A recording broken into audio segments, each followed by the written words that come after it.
I'm going to find the Laplace transform of f of t, which is equals to 1 when t is greater than or equals to 1, but less than 2 and 0 otherwise. So we are given that f of t there. I find it convenient to start by plotting the graph of f of t. So I'll go on and plot my horizontal axis, then label it a t, plot the vertical axis, label it the f of t, then put a 0 here, then the 1, then the 2, then the 1, then plot our f of t. It is 1 between 1 and 2, so that's our f of t there. The next step is now to go on and write this f of t in terms of the Heaviside function. So for us to see clearly, what I'll try to do is to plot the graph of h of t minus 1. I'm choosing h of t minus 1 because we are seeing that it is shifted by 1 unit to the right. So we would plot the graph of h of t minus 1, which I will indicate by a red line. So I'll plot my horizontal axis, the t there, and then for the 0, then put the 1, and then put the 2, and then my vertical axis, and then label the 1 there, and then plot the h of t minus 1.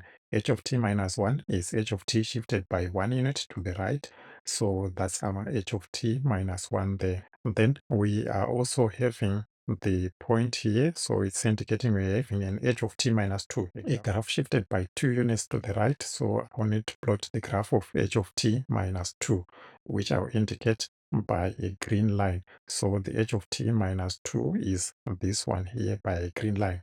So what we want there is we want to obtain this graph, which I will label 1. We want to obtain it from graph number 2. So for us to obtain graph number 1 from graph number 2, we have to make graph number 1 0 in the interval 2 to infinity. On the interval 2 to infinity, I'll indicate it by a yellow brace, this one here. So for us to get a 0 there on that interval, when we have a 1 and a 1 on the red line and a 1 on the green line, we have to subtract the green line from the red line. It will give us a 0 in that interval there. So for us to achieve the desired result, we have to subtract h of t minus 2 from h of t minus 1, and we remain with this graph only. So what we are saying there is f of t is equals to h of t minus 1 minus h of t minus 2. So that's our function there in terms of the Heaviside function. It is not always necessary to plot this graph which is below, just because you can obtain this f of t just by inspection. Because at this part you are starting at h of t minus 1, and at this part you are ending at h of t minus 2, just shifting a graph by a unit, then another graph by 2 units to the right. So you can just do it by inspection, then just write this function here without drawing this graph number 2. So we have our f of t there. We then go on and take the Laplace transform. So we have the Laplace transform of f of t is equals to the Laplace transform of the function that we have just written in terms of the Heaviside function. And then we can use properties of Laplace transforms to separate this, so that we have the Laplace transform of h of t minus 1 minus the Laplace transform of h of t minus 2.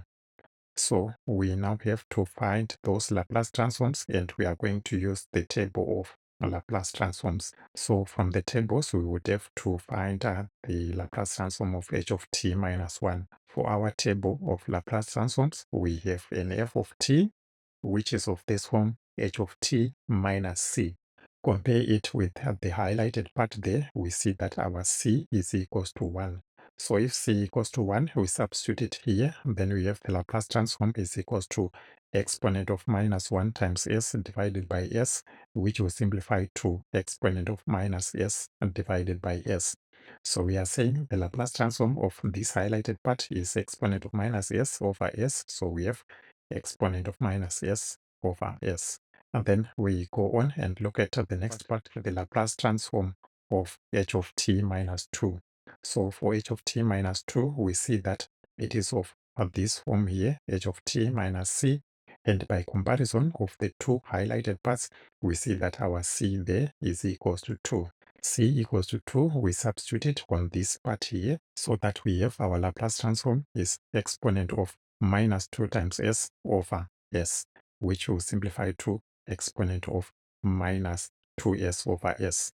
And then we substitute it into our formula here, so that we have minus exponent of minus 2s over s. So that's the Laplace transform that we have. The s there is common. We can just put them under the common denominator, so that we have exponent of minus s minus exponent of minus 2s divided by s.